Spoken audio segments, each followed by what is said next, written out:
Pendekatan konseling person center. Yang pertama adalah latar belakang. Pendekatan konseling berpusat pribadi dikembangkan oleh Carl Ransom Rogers pada tahun 1040-an. Munculnya pendekatan ini didasarkan pada konseling psikologi humanistik sebagai reaksi terhadap direktif konseling dan pendekatan psikoanalisis. Perkembangan pendekatan ini terjadi pada masing-masing periode.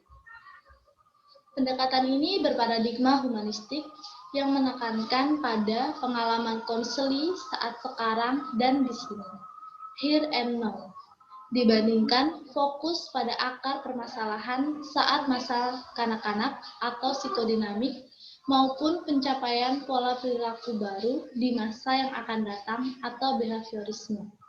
Pendekatan ini meletakkan konseli sebagai pusat konseling, karena konseli adalah orang yang paling tahu tentang dirinya dan dapat menemukan tingkah laku yang pantas bagi dirinya.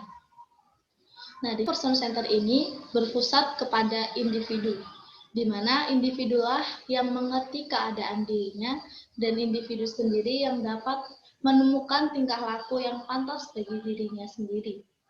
Dan juga pendekatan ini berfokus pada saat sekarang dan di sini.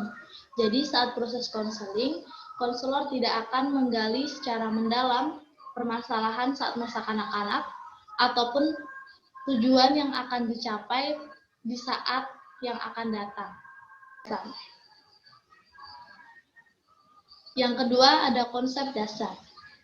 Hakikat manusia dari pendekatan ini yaitu memiliki pandangan bahwa individu pada dasarnya itu baik. Rogers menyatakan bahwa manusia merupakan karakteristik positif, berkembang ke arah yang lebih baik atau aktualisasi diri, konstruktif, realistik, dan dapat diandalkan.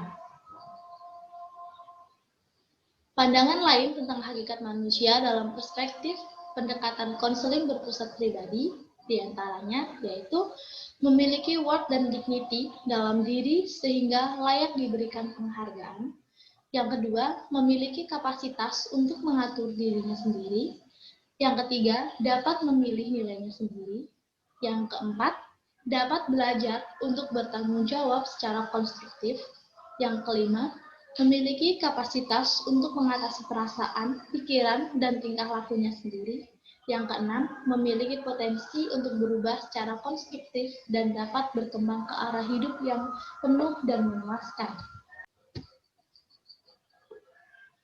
Di sini ada struktur kepribadian. Menurut Corey 2016, pendekatan berpusat pribadi dibangun atas dua hipotesis dasar, yaitu setiap orang memiliki kapasitas untuk memahami keadaan yang menyebabkan ketidakbahagiaan dan mengatur kembali kehidupannya menjadi lebih baik. Yang kedua, kemampuan seseorang untuk menghadapi keadaan ini dapat terjadi dan ditingkatkan jika konselor menciptakan kehangatan, penerimaan, dan memahami relasi konseling yang sedang dibangun. Rogers menekankan kepribadian itu berubah dan berkembang, bukan pada aspek struktural kepribadian, namun jika ditinjau dari hakikat pribadi manusia. Rogers mengajukan 3 konstruk pokok dalam teorinya, yaitu yang pertama, organisme. Organisme ini adalah individu itu sendiri, yang mencakup aspek fisik maupun psikologis. Yang kedua, ada medan fenomena. Medan fenomena adalah semua hal yang dialami individu dan menjadi sumber kerangkaan acuan internal dalam memandang kehidupan. Dan yang terakhir yaitu ada self. Self adalah struktur kepribadian yang sebenarnya. Tingkah laku bermasalah.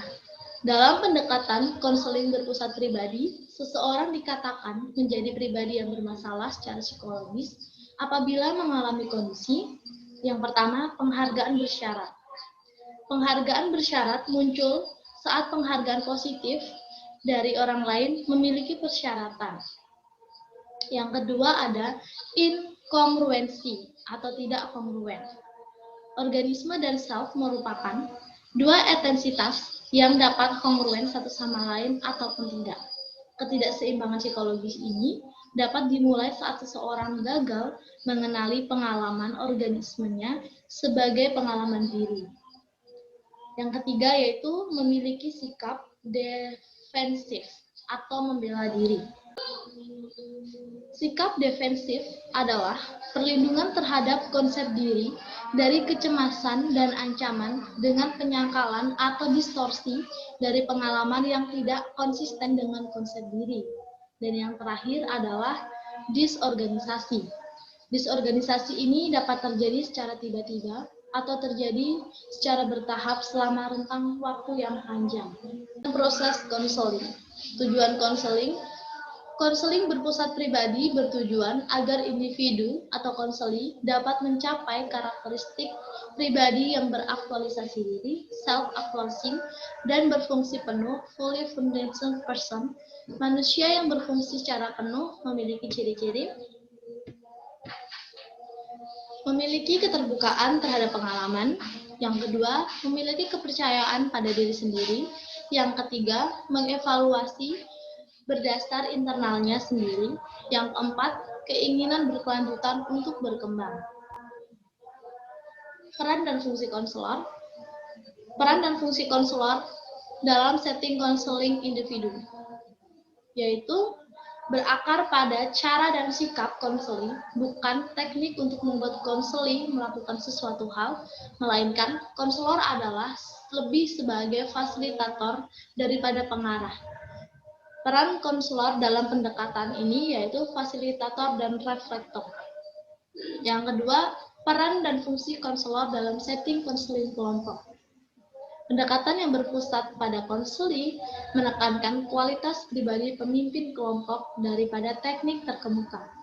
Rogers menulis bahwa peran konselor adalah menjadi pendamping bagi konseling dalam perjalanan mereka menuju penemuan diri. Adapun pengalaman konseling, yaitu konseling diharapkan memiliki perubahan. Perubahan yang dituju ialah perubahan dalam konsep diri supaya lebih sesuai dengan pengalaman nyata yang dihadapi. Dalam proses konseling, perhatian konseling dipusatkan pada keadaan sekarang ini tanpa menggali-gali secara mendalam dalam hatinya. Adapun tahapan konseling yang pertama yaitu menciptakan kondisi dan hubungan fasilitatif. Nah, maksudnya di sini seorang konselor diharapkan mampu menciptakan kondisi dan hubungan yang fasilitatif saat proses konseling supaya konseling ini menjadi percaya dan nyaman saat menyampaikan apa yang menjadi beban dan menjadi masalah dari konseling tersebut. Memberikan kebebasan konseling untuk mengekspresikan perasaannya. Peran konselor yang sebagai fasilitator dan reflektor ini memberikan kebebasan kepada konseling untuk mengekspresikan apapun yang menjadi permasalahannya dan menerima semua perasaan konseling. Jadi konseling bebas dalam mengekspresikan perasaannya. Yang ketiga yaitu mengidentifikasi perasaan konseling, di mana konselor mendorong konseling agar mampu menafsirkan makna akan pengalaman yang telah dilaluinya dan juga mampu menjabarkan perasaan-perasaan yang muncul dan juga komitmen bertanggung jawab atas apa yang dihadapinya saat ini. Yang keempat yaitu mengembangkan pemahaman konseling. Di sini konselor juga membebaskan konseling untuk jauh lebih menyelami pengalamannya dan bebas berekspresi walaupun masih ada sedikit rasa takut dan juga rasa tidak percaya diri. Yang kelima yaitu merefleksikan pengalaman untuk terbuka pada perubahan, di mana konselor mendorong konseling untuk memiliki kesadaran penuh dalam merefleksikan pengalamannya, terbuka terhadap pengalaman, dan semakin percaya diri dalam proses hidup walaupun sulit. Teknik konseling. Sebagian besar pendekatan konseling memiliki teknik konselingnya masing-masing. Pada pendekatan berpusat pribadi ini, orientasinya menekankan pada hubungan konseling-konselor dengan teknik keterampilan komunikasi konseling, yaitu yang pertama penerimaan. Adalah bentuk Perilaku konselor yang ditunjukkan pada konseli sebagai penerapan sikap yang menerima keberadaan konseli. Yang kedua, teknik bertanya adalah tindakan konselor dengan mengajukan berbagai pertanyaan agar didapatkan jawaban yang lebih spesifik.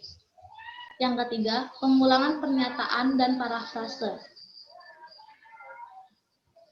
Tujuannya yaitu untuk menunjukkan kepada konseli bahwa konselor sepanjang proses konseling selalu memperhatikan apa yang dibicarakan oleh konseli. Yang keempat, pemantulan pikiran dan perasaan adalah keterampilan konselor dalam memantulkan pikiran dan perasaan konseli dalam bentuk pernyataan atau sikap positif maupun negatif yang terkandung di balik pernyataan konseli. Yang kelima adalah klarifikasi, yaitu keterampilan yang digunakan untuk mengungkapkan kembali isi dari pernyataan konseli. Yang keenam, konfrontasi. Konfrontasi ini bertujuan untuk menunjukkan kepada konseli bahwa adanya kesenjangan dari pernyataan konseli.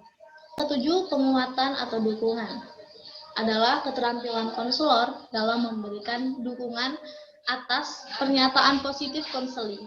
Dan ini bertujuan supaya konseli lebih percaya diri. Yaitu merangkum. Merangkum adalah teknik konselor atau konseli dalam membuat simpulan mengenai pembicaraan yang telah dilakukan selama sesi konseling.